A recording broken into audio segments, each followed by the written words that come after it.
Assalamualaikum warahmatullahi wabarakatuh. Balik lagi di Cerita Inti. Kalian cukup panggil aku Inti. Hari ini ada berita yang besar banget. Jadi guys, beberapa hari yang lalu heboh dikeluarkan rekaman percakapan dari Denny Sumargo dan Farhad Abbas. Ya, ini seru banget. Kita nggak tahu isinya kayak gimana. Kita dengerin sama-sama. Sebenarnya katanya video ini tuh dikeluarinnya sebelum ada kasus yang berkepanjangan ya. Jadi sebelum Denny Sumargo pergi ke Korea Selatan. Dan kasus ini adalah pertama kalinya ada di Cerita Inti untuk kita reaction sama-sama ya teman-teman. Karena lama-lama makin gemes ya dengan kasus ini. Jadi kita dengerin aja percakapannya kayak gimana. Kalian punya pendapat silahkan komen di bawah. Yuk kita daripada lama-lama lagi kita langsung mulai aja ke videonya, silahkan masuk. Jadi teman-teman disclaimer dulu sebelum kita masuk ke dalam videonya, aku pengen kasih tahu di sini kalau rekaman ini sudah beredar luas di mana-mana dan kita di sini hanya mereaction saja ya, menurut pendapat kita, nggak ada maksud untuk memihak salah satu pun, tapi dengan pendapat kita, boleh dong kita mengutarakannya ya teman-teman. Yuk kita dengerin aja percakapan dari Bang Densu dan juga Farhad Abbas ya teman-teman. Ini gue mau nanya nih sama lu nih. Ya. Tapi lu nggak rekam kan ini pembicaraan gue kan ya? Oh enggak.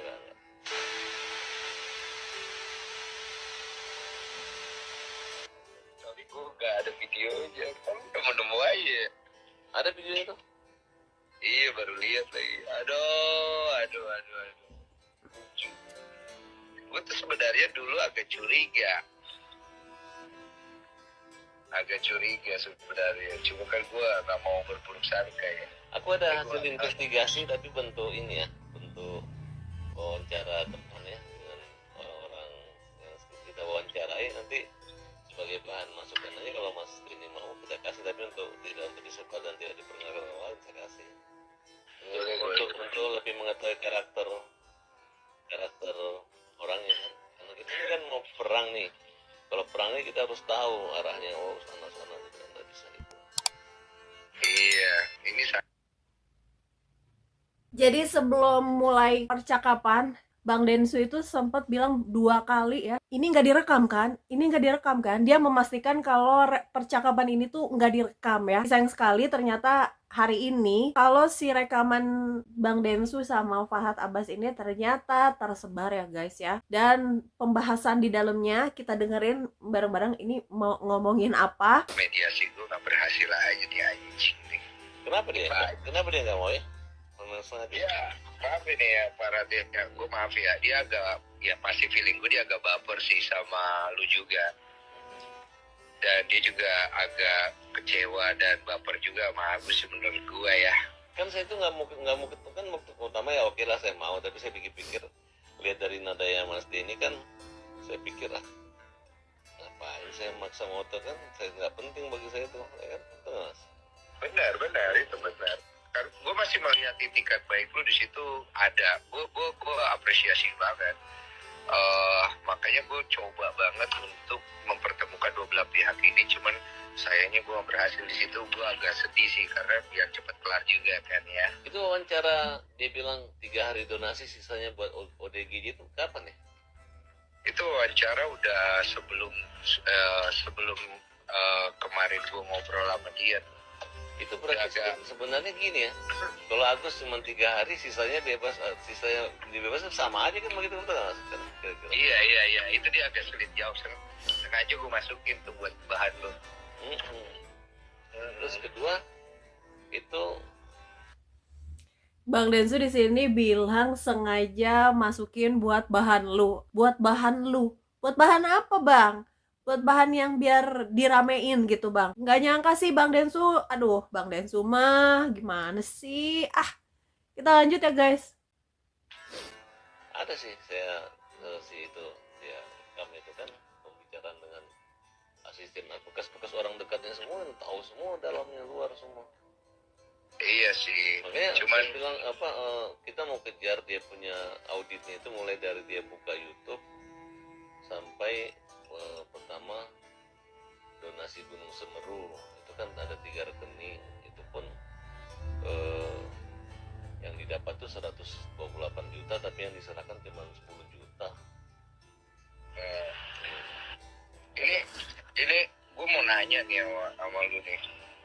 Iya. Tapi lu nggak rekam kan ini pembicaraan gue kan ya? Oh enggak. Oh, awas lu ya, rekam. Ini gue mau nanya pribadi soalnya. Iya. Menurutmu, kan gue ngeliat ya, ini jangan lu rekam ya, ntar lu adu domba ke gue lagi, awas ya. Gimana? Jadi dia itu kan lumayan hedon tuh, lumayan ya. Iya. Oh ya. Udah jawabannya dah. Di situ dia itu makanya saya tantang, lu anaknya siapa, rumah lu di mana, fotoin aja gitu kan, penghasilannya di mana gitu. Nanti kan Iya, gue agak pertanyaan itu tuh sebenarnya. Karena orang dekatnya bilang dia ani-ani juga gitu, ada orang. Iya, gue sempet denger juga. Katanya Teh Novi itu hedon, terus yang kedua Teh Novi itu ani-ani, guys. Buat teman-teman yang nggak tahu hedon, orang yang seneng berfoya-foya, orang yang gaya hidupnya itu mewah, orang yang kelihatannya hidupnya itu nggak pernah susah ya. Tapi kalau misalnya yang aku lihat di sini sebenarnya kalau Teh Novi dulu sempet kan kalau Teh Novi itu pernah mau menggadaikan mobilnya untuk menggaji karyawan. Dan saat itu mobilnya kalau nggak salah Alphard ya guys. Yang aku lihat di sini sebenarnya dia membutuhkan mobil itu sebagai akomodasi dia untuk bekerja. Jadi dia butuh mobil yang nyaman, terus dia lama juga di jalan ya, untuk konten ya, untuk ketemu sama klien. Jadi kalau di marketing itu ada yang seperti itu ya teman-teman, kita menaikkan value kita biar klien itu percaya sama kita ya. Urusan dia punya uang atau nggak punya uang sebenarnya di kasus ini nggak perlu diangkat ya, karena sebenarnya si Teh Novi ini mungkin sebenarnya dia duitnya terbatas-terbatas aja, tapi dia pengen menaikkan value dia. Gak mungkin dia misalnya mau ketemu sama klien yang dealingnya atau misalnya dia ada iklan ya di YouTube-nya atau endorse, dia datang misalnya pakai mobil yang turungtung gitu ya, kalau bahasa Sundanya turungtung ya guys. Jadi orang tuh kayak malah jadi ini bener gak sih kayak iba atau gimana sih, kalian ngerti gak sih maksudnya kemana? Kalau masalah ani-ani, kita tahu ya penghasilan dari YouTubers itu emang gede guys, apalagi udah sekelas Bang Densu ya, Teh Novi yang YouTube-nya udah gede banget sampai dia punya yayasan, terus juga dia punya lingkungan yang sangat besar pendukungnya gitu ya, dia ada keterkaitan juga dengan pemerintah karena Teh Novi itu berhubungan dengan Dinsos ya, kementerian. Jadi lingkupnya tuh luas banget ya, yang udah dipastikan bahwa penghasilannya itu pasti gede banget ya. Dari iklan YouTube-nya aja kita lihat, satu kali kita nonton YouTube-nya Teh Novi itu, iklannya itu bisa sampai 4-5 kali ya guys. Dan videonya tuh durasinya kan panjang-panjang ya. Jadi bukannya ngebela ya, aku sebagai perempuan gitu kalau ngelihat kayaknya Teh Novi ke arah-arah ani-ani itu enggak deh. Cuman ya kita enggak tahu ya, nanti mungkin kalau ada yang mau memunculkan bukti ya mangga-mangga aja, kan di sini mah kita cuman reaction ya guys. Menurut kalian gimana, coba komen di bawah. Kita lanjut ya. Soalnya ada yang nyimpen gitu-gitu, tapi gue kan berbaik sangka aja kan maksudnya. Iya dong Bang Dokumennya Densu. ada semua lengkap. Kalau saya sih nggak, kalau ke situ ya namanya manusiawi ya, nggak ada masalah. Cuman yang jadi masalahnya ini maksudnya itu narkoba. Ada narkobanya emang? Ada. Bahkan ini orang ngaku bahwa dia pernah diajak sama dia.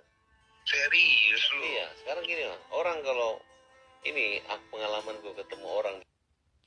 Kalau narkoba sebenarnya kita udah tahu semua ya, Teh Novi itu sudah membuktikan, udah tes urin, udah tes rambut, bahkan dia udah general check up dan ngambil hasil general check up dia yang ngebuktiin kalau dia itu tidak ada keterkaitan dengan narkoba dari maskapai tempat Teh Novi dulu bekerja ya teman-teman. Kita udah lihat dan hasilnya semuanya negatif.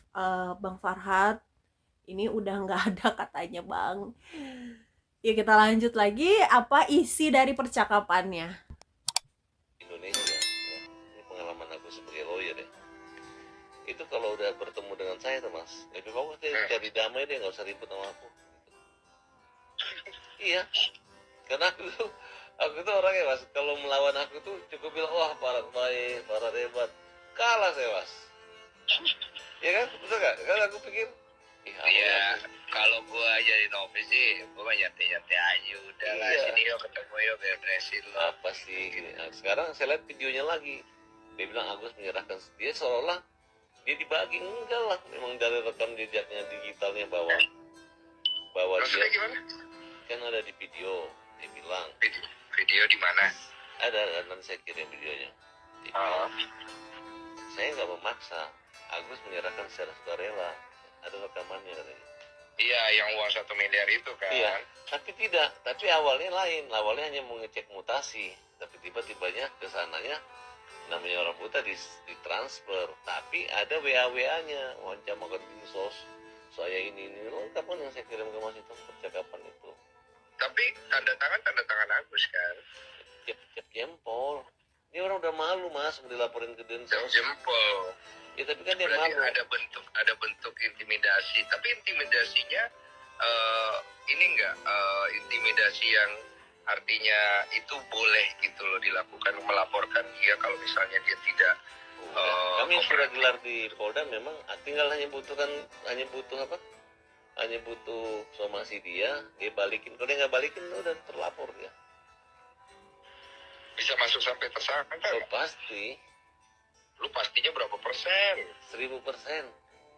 Aduh, jangan gitulah. Sekarang gini Mas, saya mau tanya, donasi itu apa artinya? Donasi itu artinya sukarela ya? Ya, semangat sukarela, ya kan? Iya. Sekarang Agus ini kan nggak minta dia dikasih, dan biasa jumlahnya pun wajar. Tunggu.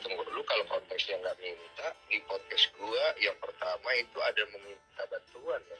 Iya, maksud saya nilainya kalau namanya orang buta, kecuali ada orang buta nggak ada orangnya, ini kan ada, wajar, itu namanya sedekah biasa. Kayak konteks itu. Oke, lanjut. Nah, tiba-tiba udah dikasih, ya. Iya. Tiba-tiba jadi harusnya menikmati uang itu kan. Cuman caranya Novi ini kan pintar, dia mau bilang wah gue 1,5 BPJS katanya, orang takut, gue disebut. Tunggu. Seberapa besar sih tendensinya dia mau ngambil uang donasi? Oh, sekarang dari video yang terakhir itu, coba ini yang saya kirim ke Mas, ini videonya nih, jelas-jelas kok dia ngambil. Ya tapi kan dia nggak pakai. Betul. Jawaban Novi setelah tahu akan dilaporkan Agus dan minta mengembalikan uang yang telah dikembalikan Novi, aku kira semua sudah selesai dari Agus sendiri mengembalikan uang yang tanpa ada paksaan. Kita ada rekaman suaranya gitu ngomongnya Mas. Iya, tapi kan uang yang dia pakai itu kan dengan dalil untuk diamankan pihak yayasan supaya tidak salah gunakan lagi. Kan dalilnya itu. Ya, tapi dia tidak punya legalitas dan kapasitas ke situ. Legal standing Masa nggak ada. Kalau legal standing nggak ada itu. Nggak ada. Bagaimana Berarti legal lebih ke moral aja ya. Ya moral, tapi legal standing nggak bisa, sama aja dia. Kalau diambil nih, sini ambil dia kasih. Kalau itu gue kayaknya setuju lagi kalau ambil assessment ya. Soalnya gue lihat Hotman juga ngomong benar juga. Memang kalau udah masuk ke dalam kasnya si Agus itu, dianggap ya sudah punya Agus itu. Iya, Tapi secara moral. Sebenarnya iya ya guys ya, kalau misalnya udah masuk ke rekening orang, misalnya kita salah transfer aja ya, itu sebenarnya udah nggak bisa ditarik guys ya. Karena kita itu menyetujui dengan masukin PIN, masukin nominal, dan kita transfer ke orang itu, walaupun kita salah transfer, tapi itu tuh kita dalam keadaan menyetujui bahwa uang itu akan dimasukkan ke rekening tersebut. Dan ini kasusnya sama seperti kasusnya Agus sedih ya guys ya. Jadi ada orang transfer ya, mau donasi yang dimasukin ke rekeningnya Agus, ya sebenarnya boleh-boleh aja. Mau Agus pakai buat apa kek ya, katanya ada buat Shopee, ada buat bayar hutang ya, dan lain-lain sebagainya, sampai mau ongkos pulang ke Aceh gitu ya guys. Sebenarnya boleh-boleh aja. Tapi ya itu tadi ya, moral di sini ya teman-teman, bahwa sebenarnya awalnya Agus itu kan meminta donasi, atau Teh Novi itu meminta donasi untuk operasi mata ya, akibat kebutaan Agus ya. Jadi di mana sebenarnya moral dari Agus ini ya teman-teman ya, boleh-boleh aja, monggo gitu mau dipakai yang lain-lain, tapi tolong dipakainya yang sesuai keperluannya gitu loh, maksudnya di sini. Jadi sebenarnya kasus ini tuh makin berbelit-belit, setiap hari tuh ada aja ya. Aku kira bakalan selesai di Agus Buntung kemarin ya, tapi ternyata Agus Buntung aja udah kemana guys. Tapi kasusnya Agus sedih ini masih aja muncul ya setiap hari, ada lagi beritanya, ada lagi beritanya. Kita nggak bisa dengerin rekamannya sampai habis ya teman-teman, karena rekamannya itu panjang ya, durasinya itu hampir 30 menitan. Ini bakalan aku bikin 2 atau 3 part ya teman-teman. Nanti aku bakalan upload video selanjutnya. Jadi jangan lupa kalian nyalain loncengnya biar nanti notifikasinya keluar di kalian. Kita akhiri aja dulu videonya yang kali ini. Semoga kalian bisa ambil manfaatnya ya teman-teman. Ingat kalau ada orang yang memberi amanah, kita harus bisa memegangnya ya teman-teman ya. Jangan sampai kita salah gunakan kepercayaan orang. Oke teman-teman, jangan lupa like, comment, dan subscribe. Kita ketemu di video selanjutnya. Wassalamualaikum warahmatullahi wabarakatuh.